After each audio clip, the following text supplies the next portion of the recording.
لیژنەیەکی شارەوانی و پارێزگای کەرکووکن لەسەر داواکاری و نیگەرانی کاسبکارانی عەلوەی نوێی کەرکووک هاتوونەتە عەلوەی کەرکووک.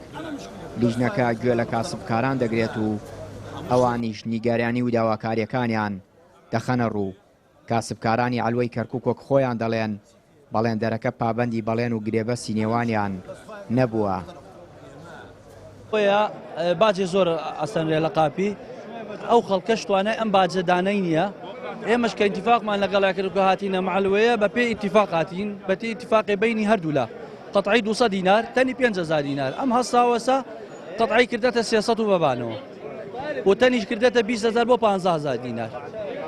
ئەتر ئێمەش داواکارین پابند بە ئیتیفاقەکەی خۆی بێ ئەو احترام ڕێزی تەوقیعەکەی خۆی بگرێ. والله کێشەکانمان زۆرە لە مەحەلوەیە. کێشە یەکەم کارەبایە، جاری وایە بە 3 ڕۆژ کارەبامان نییە، ئەشیاکانمان گشتی خەسارە بێ.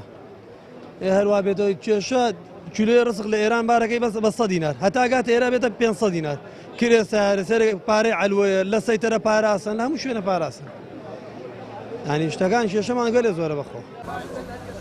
لیژنەکەی شارەوانی کەرکووک کە لەسەر ڕاستپادەی پارێزگاری کەرکووک چوونەتە عەلوەی شارەکە دەڵێن دوای گوێگرتن و بە دواداچوون راپۆرتی خۆیان بۆ پارێزگاری کەرکووک دەنێرن.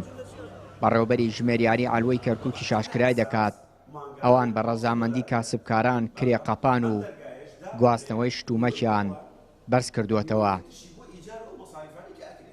لەگەڵ خەڵکەکان گفتوگۆەکەین کەوا سێرەکەین کۆمەڵێک کێشەیان هەیە هەرێکو لە بوارێکە هەیە ئاوە هەیە کارەبایە هەیە ئەمنیەتە هەیە باجە ئەنجا لەبەر ئەوە ئێمە ساکیە شتەکان هەمووی ئەنووسین بەڕێکوپێکی بە گەورەی یاسا هەرێکی گونجاو دانین بۆ کێشانە گشتی ئەیکەینە راپۆرتێ ئەیدەنە جەنابی پارێزگار.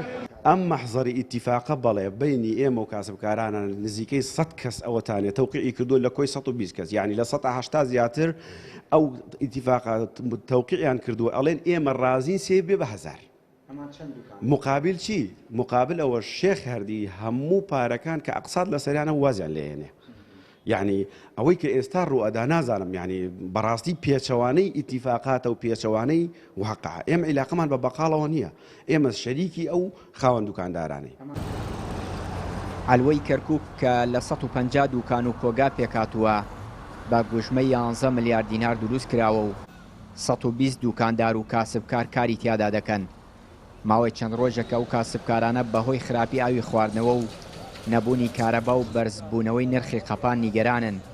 بۆیە لیژنەیەک بۆ بە دواداچوونیە و نیگەرانی و کێشانە چاویان بە کاسبکاران کەوت و بڕیارە بە راپۆرتێک پارێزگاری کەرکووک لەو گرفتاران ئاگادار بکەنەوە. چیانوری کەناڵی پەیام، کەرکووک.